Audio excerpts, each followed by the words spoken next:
Hey guys, Sneaky Snake here, Brothers in Arms, World of Warships, and today's video we're going to take a look at the 0.6.4 public test server that is on the horizon here in World of Warships. This was announced yesterday on the NA portal, and the patch will be coming today in a couple hours, as a matter of fact. It probably will already be up by the time you guys see this video this morning.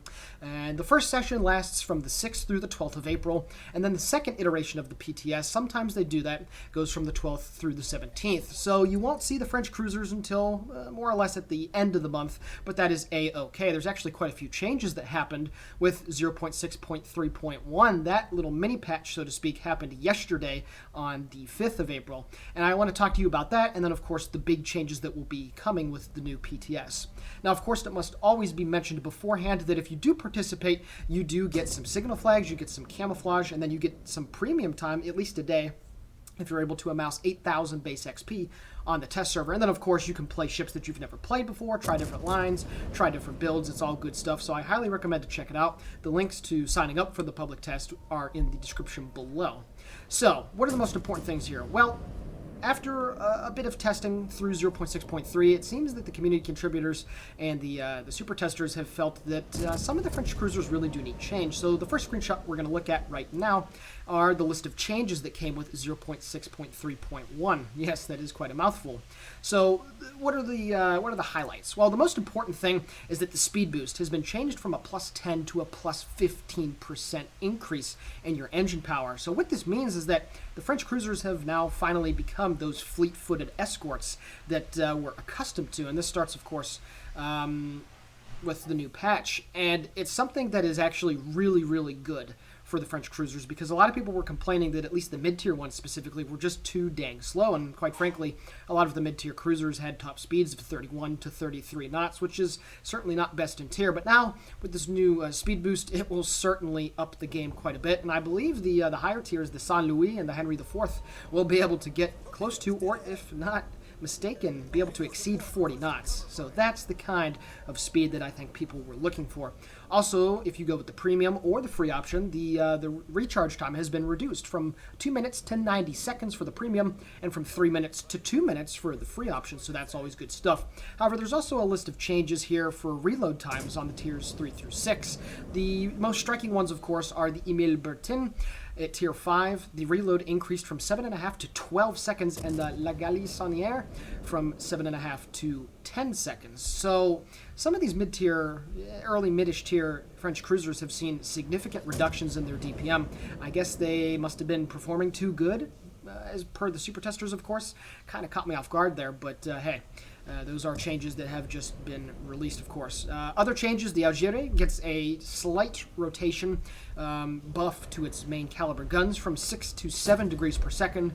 And then at the top, you see the Charles Martel and the Saint Louis having reload buffs from 12 to 10 seconds, so that's good. But the most important is, of course, the often much maligned Henry IV. This is a ship that has been out for, I think, like a week and a half for the super testers, and pretty much everybody hates it. Well, some very important changes happened, and I'd like to thank Godzilla from Reddit for showing me, not me, of course, but he posted it in the World of Warships Reddit portal, and it has to do with the penetration of the armor-piercing shells. So the velocity loss of the AP has been reduced. That means that armor penetration has been increased on the Henry at medium to long distances. And they also fixed a typo in its crup. Crup, in layman's terms, is how much punch the shells have, and the higher the number, the better. So that number was changed from about 2,200 to over 2,800. And what this means, again, is that at medium and long distances, even with that shell drag, you're going to be able to punch through the armor very reliably.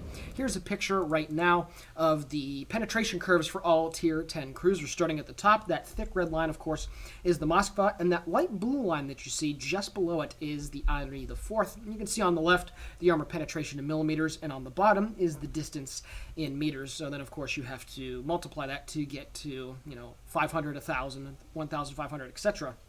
So you can see here that the Henri IV is almost step for step with the Moskva, and the curve as you go out farther in distance is relatively the same. So finally, these AP shells, I think, will be really meaty, and that's exactly what I think the community is looking for. You know, those 240 millimeters were often malinged during the community contributed the first wave of videos on them, so I'm sure that there will be plenty more of those coming in the future. Now, on to the actual 0.6.4 changes that will be coming and that you can experience yourself. First of all, a few maps have been improved, specifically Hotspot and Neighbors. I'm going to show you a few screenshots right here. Just improving the graphics, improving, you know, what everything looks like and making the maps look a little bit sexier. There's also some changes to the maps Ring, New Dawn, Trap, Islands of Ice, Islands, and Trident. So that's very good. And one thing to note, Haven and Ring now have weather effects, so you'll see rain at the beginning of the battle, potentially, and Haven has a 10% probability of a cyclone. So, very good stuff.